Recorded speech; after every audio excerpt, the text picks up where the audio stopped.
On a appris que Leclerc il est sanctionné pour sa centrale européenne. Oui. 33 millions d'euros à payer. Alexandre Bompard, le Carrefour, lui, a déjà été sanctionné. C'était un peu plus de 10 millions. Mhm. Là, c'est parce qu'il n'a pas respecté des dates où, normalement, les négociations commerciales devaient être closes. Vous vous dites youpla boum, qu'est-ce que vous dites? Non, je dis d'abord, effectivement, ce qu'il faut réexpliquer peut-être aux Français, c'est que les négociations doivent s'arrêter le 1er mars. Et ça, c'est vrai côté industriel et côté distributeur. C'est ça la raison pour laquelle la centrale internationale de Leclerc a été sanctionnée cette année encore pour des faits qui se sont passés l'année dernière. Ce que je voudrais juste souligner, c'est que c'est la deuxième fois de suite. Donc ça veut dire que l'amende qui avait eu lieu en 2024 n'a pas suffi. On a à nouveau une amende, donc ça veut dire que les faits sont répétés malheureusement. Donc c'est plutôt un regret.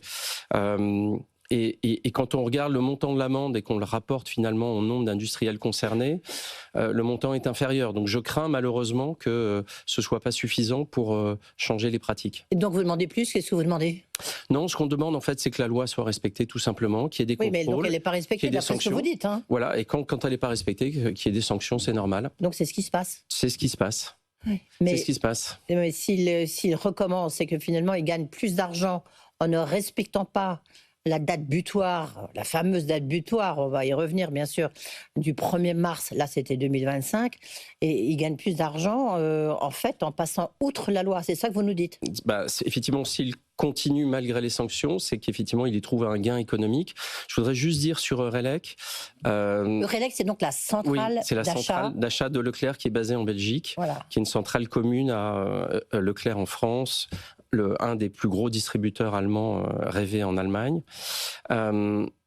Le nombre de contrats qui n'étaient pas signés au 1er septembre chez Eurelec, c'était à peu près 50%. Ça veut dire que non seulement la date du 1er mars a été dépassée, mais elle a été très largement dépassée de plus de 6 mois pour la moitié des industriels concernés. Oui, mais alors moi, ce que j'ai envie de dire, c'est peut-être aussi de votre faute, c'est peut-être vous, les industriels aussi, qui avez fait traîner les négociations. Non, je ne sais pas, la responsabilité. C'est une question qu'on peut se poser, effectivement. Oui, il faut être deux pour conclure une négociation, vous avez raison.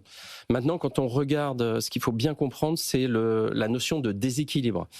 C'est-à-dire si, avec ce système d'alliance, de regroupement de distributeurs, aujourd'hui, quand vous êtes un industriel français de taille moyenne, à partir de 100 millions d'euros de chiffre d'affaires, vous n'avez plus que 3 acheteurs en face de vous. Oui. C'est-à-dire que vous n'avez plus que 3 acheteurs. Donc il y a 25 000 entreprises qui fabriquent des produits de grande consommation.